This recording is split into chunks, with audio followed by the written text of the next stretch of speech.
여러분, 지난주부터 강림절이 시작됐죠. 지금 고민을 했습니다. 강림절에 재림에 대한 설교를 하는 게 맞나, 그런 생각을 좀 고민을 했어요. 여러분, 강림절은 예수님의 초림, 이 땅에 주님께서 오셨던 그 날을 기념하는 절기고요. 오늘 본문은 종말을 대하는 자세, 곧 예수님의 재림에 대한 말씀입니다. 포커스가 그렇게 맞춰져 있죠. 그러면서 기도하고 있는데 제 마음속에 그런 생각이 들더라고요. 주님의 초림에 대한 이 기간에 우리가 앞으로 오실 주님, 재림하실 그 주님을 바라보고 또한 우리의 신앙을 점검하는 것, 이것 또한 굉장히 큰 의미가 있다라는 생각을 했습니다. 사실 마태복음 24장은 매우 난해한 말씀 중에 하나입니다. 예수님은 예루살렘과 역사의 종말에 대해 예언을 해 주셨죠. 우리는 오늘 이 본문을 신중하게 읽으면서 해석하고 또한 나에게 주시는 메시지가 무엇인지를 가슴에 새기고 또한 삶을 통해 살아가야 합니다. 여러분, 그렇다면 우리가 종말을 대하는 자세, 어떠한 자세를 가져야 할까요? 두 가지를 함께 나눕니다. 첫 번째는 신앙의 중심을 바로 세우라는 것입니다. 우리 함께 따라합니다. 신앙의 중심을 바로 세웁시다. 여러분, 신앙의 중심이 바르게 세워져 계십니까? 일단 그렇게 신앙의 중심을 바로 세우기 위해서 힘쓰시고 깨어있고 또한 노력하며 그런 믿음의 삶을 지금 살아가고 계신가요? 예수님과 제자들은 예루살렘 성을 빠져나와서 자주 가셨던 감람산, 올리브산이라고도 말하는데 그 안에는 여러분 잘 아시는 겟세마네 동산이 있습니다. 예수님께서 예루살렘에 입성하시게 되었을 때 대부분의 사역을 갈릴리에서 행하셨잖아요. 그리고 예루살렘에 오시게 됐을 때 많은 사람들은 뭐 친척이나 아니면 여관이나 이러한 곳들을 찾았지만 주님께서는 도성에서 나오셔서 이 감난산 겟세마네에서 쉬시고 기도하셨던 것을 보게 됩니다. 그리고 결국은 그 장소에서 체포가 되시죠. 자, 이 감난산으로 이동하는 이때에 어느 한 제자가 성전의 아름다움에 대한 찬사를 보냅니다. 누가복음에 이렇게 기록이 되어 있는데 21장 5절 전반절에 보면 함께 읽겠습니다. 어떤 사람들이 성전을 가리켜 그 아름다운 돌과 허물로 꾸민 것을 말하매. 아멘. 자, 이 제자는 무엇을 이야기합니까? 성전의 아름다움, 아름다운 돌, 또 허물로 꾸며진 이 성전의 찬란함을 이야기합니다. 이때가 해가 지는 무렵이었거든요. 예수님 시대의 성전을 살펴보면 헤롯 대왕이 제2의 성전인 수룹바벨 성전을 중축한 것입니다. 그는 이방인 출신입니다. 주전 20년경에 로마 황제에게 이 유다를 다스리는 왕으로서의 이러한 임명을 받게 돼요.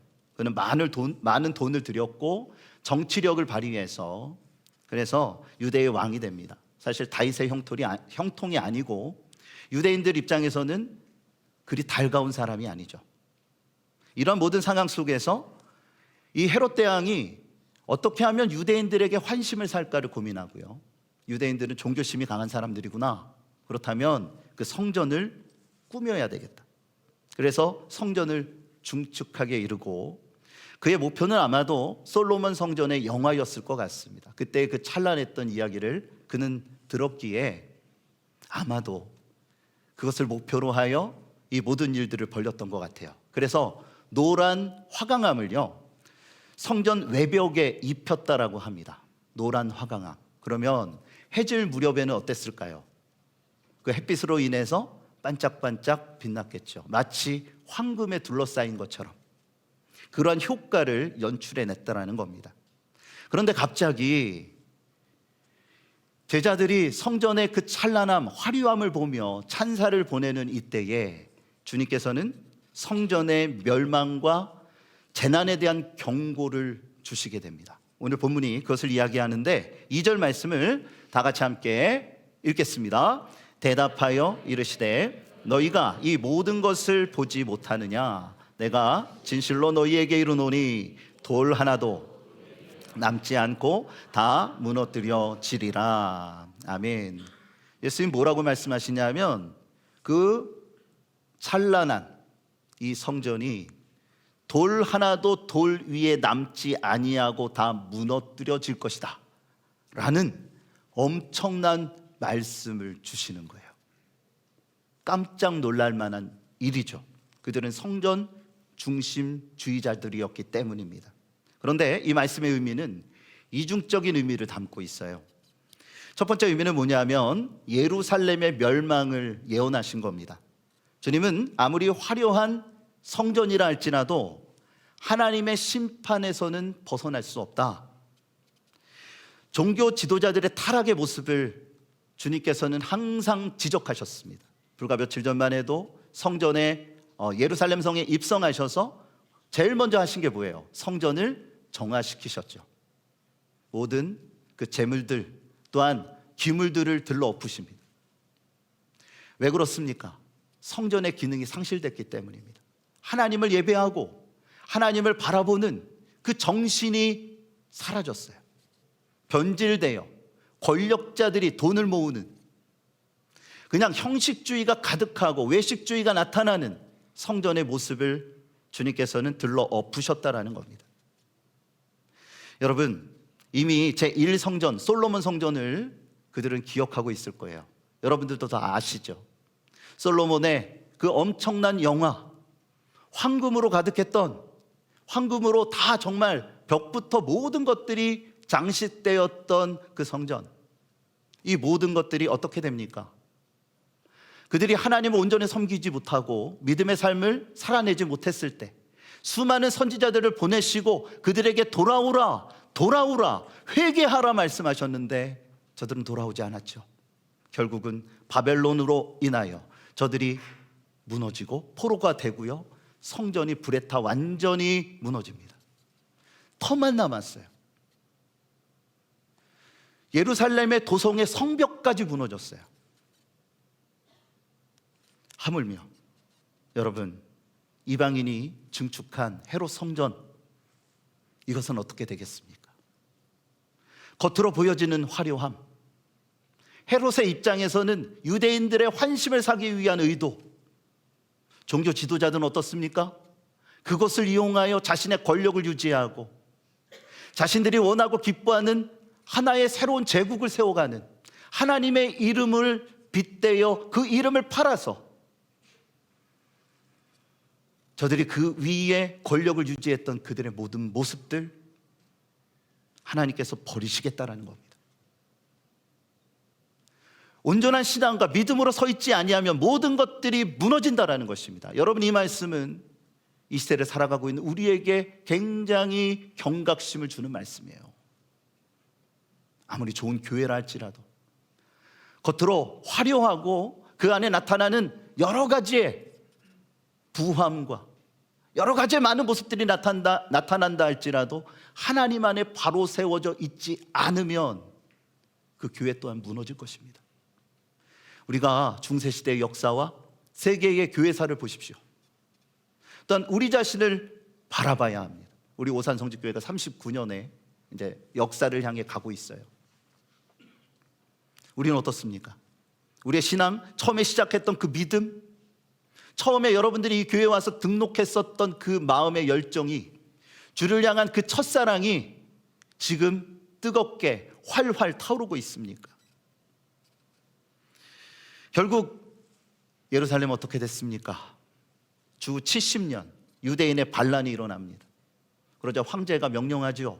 저들을 완전히 진압하라. 그래서 로마 군대가 오게 되고 로마 군대가 확실하게 짓밟습니다. 그래서 성전이 완전히 무너져요. 요즘 이스라엘의 하마스와의 전쟁이 아직도 지속되고 있는데 저들이 그렇게 믿습니다. 그러니까 성전 터의 서쪽 벽, 그 벽을 통곡의 벽이라고 말하는데 그 벽을 향해서 저들이 또한 기도문을 적어서 넣고 거기서 기도하죠. 다시 회복되기를. 지금 그 자리에 뭐가 서 있습니까? 그 성전 산 그 터에 모스크가 서 있죠. 이슬람이 예루살렘을 점령했을 때 그곳에 모스크를 세웠어요. 여러분, 어떠한 생각이 드십니까? 중요한 것은 건물이 아니에요. 중요한 것은 보이는 것이 아니에요. 중요한 것은 보이지 아니하는 내 마음의 성전이, 주를 향한 나의 신앙과 믿음이 온전히 세워져 있는가. 눈앞에 보이는 어떠한 화려함에 심취되지 말고 신앙을 바르게 굳건하게 세우라는 것입니다. 두 번째 의미는 뭐냐면 예수님의 사명에 대한 것입니다. 예수님은 성전을 자신의 몸에 비유하셨습니다. 며칠 뒤면은 예수님은 군인들에게 체포가 되어 그 장소죠, 겟세마네 동산에서 기도하신 후에 가룟 유다로 인하여 성전 경비대에게 체포당하시고 재판을 당하실 겁니다. 그래서 유대인들에게는 사내들인 공회에선 신선 모독죄로 사형 선고를 받게 되고요. 당시에 저들은 로마 치세 아래에 있었기 때문에 사형을 언도하거나 집행할 수는 없었어요. 그래서 빌라도를 찾아가게 되고 황제에게 반역한 죄로 예수님을 십자가에 못 박게 되는 엄청난 일이 벌어지게 될 겁니다. 그리고 예수님 어떻게 됩니까? 십자가에 달리시죠. 아까 말씀드렸죠? 예수님은 성전을 자신의 몸에 비유하셨다. 예수님께서 십자가에서 죽으셨어요. 무엇 때문에요? 나의 죄 때문에. 옆 사람의 죄도 되지만 나의 죄 때문에 예수님이 십자가에서 물과 피를 쏟으시고 죽으신 겁니다. 그 놀라우신 은혜와 그 죽으심과 그 보혈의 능력이 우리의 모든 죄를 씻어내 주셨어요. 정말 믿으십니까? 그 믿음이 없이는 여러분 신앙의 삶을 산다라고 말할 수 없는 거예요. 그리고 약속하신 지 3일 만에 부활하셔서 부활의 첫 열매로 우리의 소망이 되어 주셨습니다. 제자들은 정신을 차리고 깨어 있어야 함을 예수님께서는 연거푸 말씀하신 거예요. 그들 또한 십자가의 길을 따라야 한다라는 것입니다. 결국 예루살렘과 성전은 무너져 내렸고요. 이 시대를 살아가고 있는 우리 자신을 다시 되돌아볼 때 나 또한 어떠한가? 그것을 예수님께서 오늘 본문의 말씀을 통해서 경고하고 계신 겁니다. 여러분, 제가 누누이 말씀드리지만 우리의 적은 뭐라고요? 편안함입니다. 너무 편해졌어요. 신앙의 삶에 있어서 여러분 온전한 주일 성수하셨으면 좋겠어요. 할렐루야. 온전한 주일 성수하세요. 이 자리에만 와서 앉아 계시는 게 주일 성수가 아니에요. 나의 마음, 나의 생각, 나의 모든 정신을 하나님께 집중하는 거예요. 하나님이 받으실 만한 예배, 하나님이 임재하시는 예배, 하나님의 놀라우신 능력이 내 안에 임하고 내가 다시 힘을 얻어서 세상을 향하여 나아가 사명을 감당할 수 있는 온전한 주일 성수. 또한 하나님을 바라보며 약속되어진 귀한 예물들을 온전히 드리십시오. 하나님과 거래하지 마세요.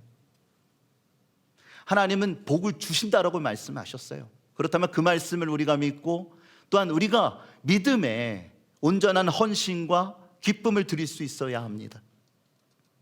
그런데 이 세상은 어떻습니까? 지나친 낙관론과 인본주의 신앙이 우리도 모르게 우리의 삶 가운데 자리 잡아버렸어요.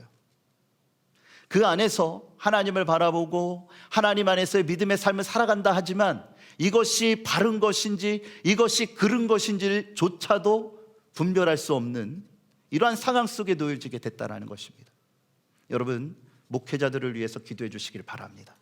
바른 길을 걸을 수 있도록 영적으로 하나님 말씀의 중심에서 이 시대적 상황을 분별하고 통찰하고 또한 이 교회를 또한 하나님의 거룩한 그 사역들을 감당할 수 있도록 여러분 기도해 주셔야 돼요. 또한 우리 자신을 위해서 우리 장로님들과 모든 권속들 영적인 감각이 무뎌지지 아니하고 항상 깨어서 주 안에서의 맡겨진 사명을 감당할 수 있도록 신앙의 기초가 바르게 세워질 때 교회는, 또는 하나님의 거룩한 사람들은 그 사명을 감당할 수 있게 되는 것입니다. 베드로는 이렇게 권면합니다. 베드로전서 4장 7절 우리 함께 읽겠습니다. 만물의 마지막이 가까이 왔으니 그러므로 너희는 정신을 차리고 근신하여 기도하라. 아멘. 베드로가 아주 중요한 메시지를 우리 가운데 줍니다. 근신하여야 합니다. 깨어 있어야 합니다. 그런데 이 모든 것들을 유지할 수 있는 방법이 뭘까요? 기도하는 것입니다. 기도할 때 하나님의 음성을 듣는 것입니다. 기도할 때 나의 잘못된 모습을 우리가 깨닫게 됩니다. 성령께서 그것을 깨닫게 하시기 때문에. 그래서 내 자신을 다시 세우고, 보이는 것에 현혹되어 흔들리는 신앙이 아니라, 어떠한 한 소리를 듣고 나의 마음의 중심이 흔들리는 것이 아니라, 어떠한 상황 속에서도 주님 바라보며 가겠습니다. 어떠한 상황 속에서도 흔들리지 아니하는 이 믿음 지키겠습니다. 그러기 위해서 어떻게 해야 될까요? 기도해야 합니다. 기도 외에는 방법이 없어요. 여러분, 근신하여 깨어 기도하실 수 있는 저와 여러분들이 되어주시기를 주님의 이름으로 축복합니다. 기도해야 돼요. 그런 믿음의 역사가 이루어져야 한다는 것입니다. 두 번째, 우리에게 주시는 메시지는 주 안에서 뜨겁게 사랑하라는 것입니다. 1부 때 보니까 그냥만 따라하시는 분들이 너무 많으신데, 여기 뭐라고요? 뜨겁게. 자, 우리 뜨겁게 옆 사람에게 사랑의 마음을 전했으면 좋겠어요. 자, 주님의 이름으로 당신을 사랑합니다. 자, 어떻게 뜨거움이 좀 느껴지셨습니까? 냉랭함 아니에요? 오늘 또 집에서 또 한바탕 하고 오셨는데 여기서 사랑한다라고 하니 또 약간 좀 그런 건 아닙니까? 여러분, 주 안에서 우리는 뜨겁게 사랑하는 것, 그것만으로도 많은 능력이 나타나요. 오늘 본문 3절을 다 같이 함께 읽겠습니다. 예수께서 감람산 위에 앉으셨을 때에 제자들이 조용히 와서 이르되 우리에게 이르소서 어느 때에 이런 일이 있겠사오며 또 주의 임하심과 세상 끝에는 무슨 징조가 있사오리이까. 아멘. 제자들은 예수님께 묻습니다. 세상 끝날의 징조가 뭡니까? 그러자 주님은 5절에서 11절까지의 말씀을 통해 이렇게 말씀하십니다. 제가 간략하게 말씀드리면 5절에는 거짓 그리스도가 출현하게 될 것이다. 한 명도 아니고 두 명도 아니고 끊임없이 일어납니다. 또 6절, 7절에 보면 전쟁이 끊이지 않을 것이고 재앙이 닥칠 것이다. 지진이 나고 기근이 생깁니다. 9절에 보니 박해가 일어납니다. 주님을 믿는다라는 이유만으로, 예수 이름을 따른다라는 예수 이름 때문에 미움을 받게 된다라는 거예요. 우리를 박해하는 자들뿐만 아니라 사랑하는 가족들 사이에서도 이러한 일들이 벌어질 것입니다. 또 10절과 11절에 보면 불신과 배신, 미혹 등으로 큰 혼돈에 빠지게 될 것이다. 그리고 이러한 모든 것들의 결정적인 특징으로 드러나는 요소가 있는데, 이것은 뭐냐 하면 사랑이 식어진다라는 거예요. 자, 오늘 보면 12절을 다 같이 함께 읽겠습니다. 불법이 성함으로 많은 사람의 사랑이 식어지리라. 아멘. 여러분의 마음의 중심에 사랑이 타오르고 계십니까? 주님은 마지막 날에 사랑이 식어질 것이다. 이것이 두드러지게 나타날 것이다. 각 가정마다, 각 개인의 삶마다, 교회마다, 국가마다 사랑의 정신이 흔들리고요, 주님을 향한 그 믿음의 열정이 식어지고요, 가정이 무너지고요, 이러한 일들이 일어난다라는 거예요. 여러분, 사랑이 없이는 아무리 믿음의 삶을 살아간다 하지만 그 믿음은 믿음이 아니라 맹신이 될 수 있어요. 믿음, 소망, 사랑, 이 세 가지는 항상 있을 것이다 말씀했습니다.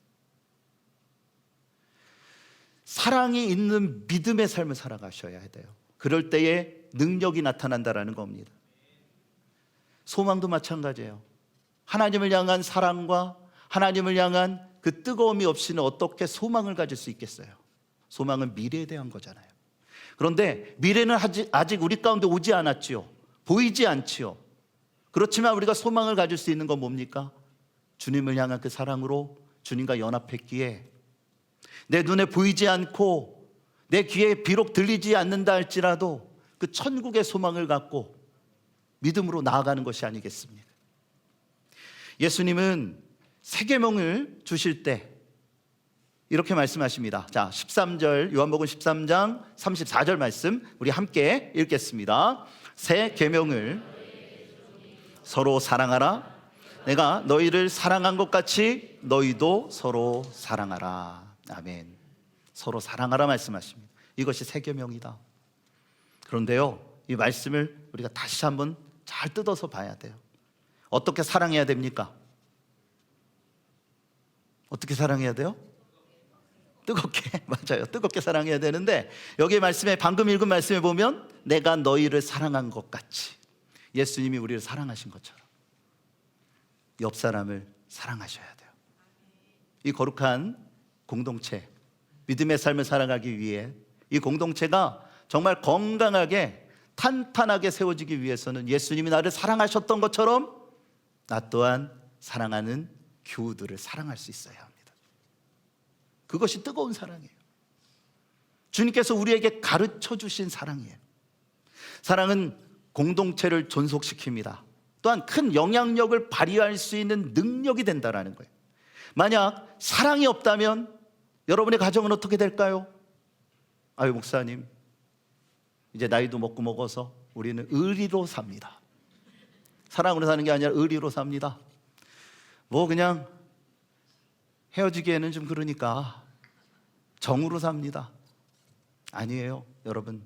사랑으로, 예수 안에 있을 때, 하나님이 우리를 사랑하심이 느껴질 때 우리 또한 더 뜨거운 사랑으로 하나님을 사랑하고 또한 이웃을 사랑할 수 있게 되는 겁니다. 하나님을 사랑하지 않는 사람이 어떻게 다른 사람을 사랑한다 말할 수 있겠습니까? 그건 신앙의 정신이 아니에요. 하나님을 내가 먼저 사랑하고 그 사랑을 내가 받았으니 그 사랑 안에서 형제와 자매를 사랑하고 이 공동체를 세워가야 한다는 겁니다. 교회도 마찬가지, 국가도 그렇습니다. 이 시대에 가장 필요한 것이 무엇일까? 많은 것들이 있겠지만 여러분에게 있어서 가장 필요한 게 뭐예요? 거 봐요, 사랑이라고 아무도 얘기하지 않잖아요. 지금 사랑이라는 얘기만 주구장창 했는데 돈이에요? 아니면 건강이에요? 여러분의 기도 제목을 찾아보면 다 나옵니다. 그런데 오늘 말씀에 주님께서 말씀하세요. 사랑하라. 내가 너희를 사랑한 것처럼 너희도 사랑하라. 사랑이 있어야 이 모든 환난을 믿음 안에서 견딜 수 있는 거예요. 예수님께서 이렇게 말씀하십니다. 13절 14절 계속해서 함께 있습니다. 그러나 끝까지 견디는 자는 구원을 얻으리라. 이 천국 복음이 모든 민족에게 증언되기 위하여 온 세상에 전파되리니 그제야 끝이 오리라. 아멘. 사랑이 있어야 복음을 전할 수 있는 거예요. 사랑이 있어야 끝까지 견딜 수 있는 것입니다. 왜요? 주님을 사랑하기에 그 사랑의 믿음, 그 능력, 주를 향한 그 열정이 열매를 맺을 수 있게 되는 겁니다.